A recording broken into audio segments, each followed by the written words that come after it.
Now, I've plugged those holes up with this bushwax. We call it sugar bag. Tiny little black stingless bees you find in the hollow of trees or under the rocks. And what you do is you plug the holes up, and on the very top where you play the didgeridoo, if the hole's too rough and the hole's too big for your mouth, and you roll this wax and you apply it to the top and you make a mould for it.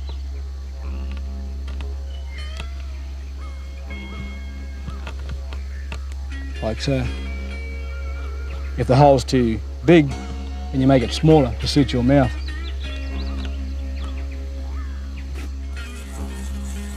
When I decorate my didgeridoos, I like to use the traditional ochres from the earth. The brown ochre, crushed and mixed with a little water, gives a good base colour. Now, a lot of the rocks in this area contain oxide. When you put oxide onto the rock art or on the didgeridoo, it's going to stay there for a long time.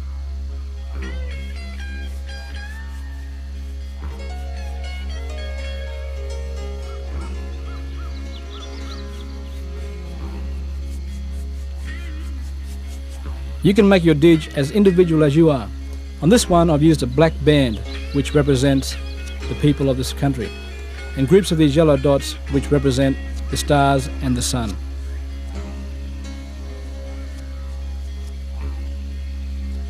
To really individualize, your handprint is the way to go. This is, of course, a very traditional type of decoration. As this is Quincan country of Cape York, I've decided to use Tamara on this didgeridoo, which is the name of the good Quincan spirit. Traditionally, the Quincans from this area are Tamara and Imjim. Imjim is the mischievous short fella that plays tricks on you, and Tamara is the guardian.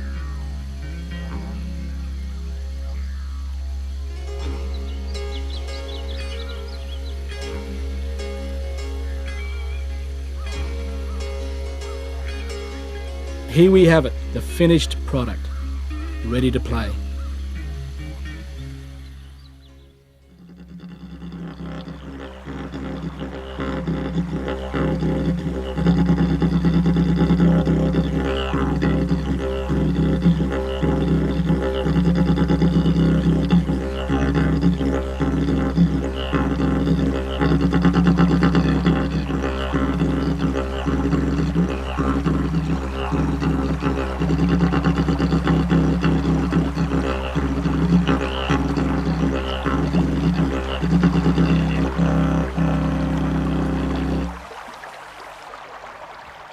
Well, here we have the finished product. You've seen me cut the didgeridoo, scrape all the bark back, and here's the finished product, painted as well with the Tamara on it. The didgeridoo is one of the world's oldest wind instruments. And what's so unique about the didgeridoo is that it doesn't have a reed, it doesn't have finger holes. It's up to you to do the sound, to produce the twangs with your tongue, with your lips, and do the sounds in your voice box. I can show you how to play the didgeridoo, but it's up to you to put the time and effort into practicing every day, 1 hour, 2 hours, to play it and so forth. Now, to play the didgeridoo, you've got to do a sharp raspberry. Don't blow like a trumpet because it's not a brass instrument, it's timber.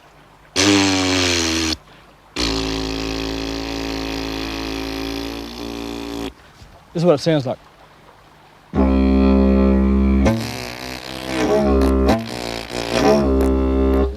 If you blow it hard like a trumpet, it sounds pretty terrible. Blow softly. Try and do some twangs also with your tongue.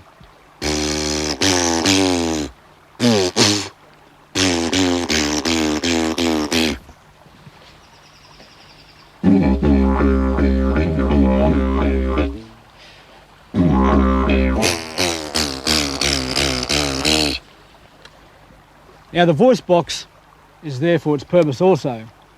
You do sounds like the dingoes, kookaburras, mopokes, emus, and you can do sounds that are produced through the didgeridoo, and the sound synthesised. Now the sound is also inside, you have all the little cracks and holes that the termites have left behind. That's what also synthesised the sound. Doesn't sound very good at this end, but at that end, it sounds very good. So, for example, the dingo, that's a wild dog. They don't bark, they howl. You've got to do the sound in your voice box.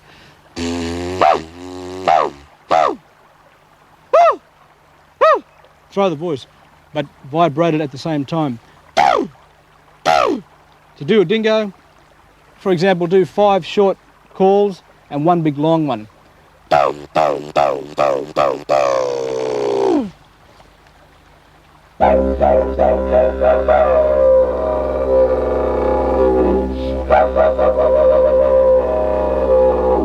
Dingo. Kookaburra, that's a laughing jackass.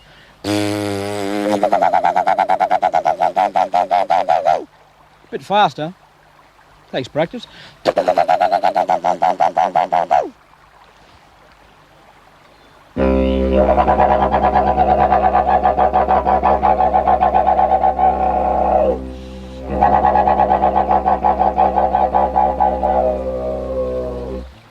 Mopoke, that's a bird that sits up in the tree, looks at you.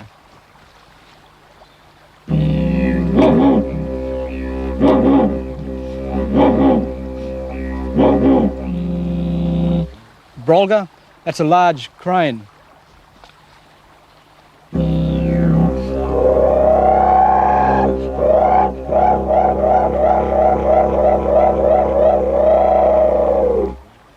Now, apart from the sounds that are done in your voice box, try and do some twang noises with your tongue. For example, kangaroo. If you imagine a kangaroo hopping down the road, it sounds like this.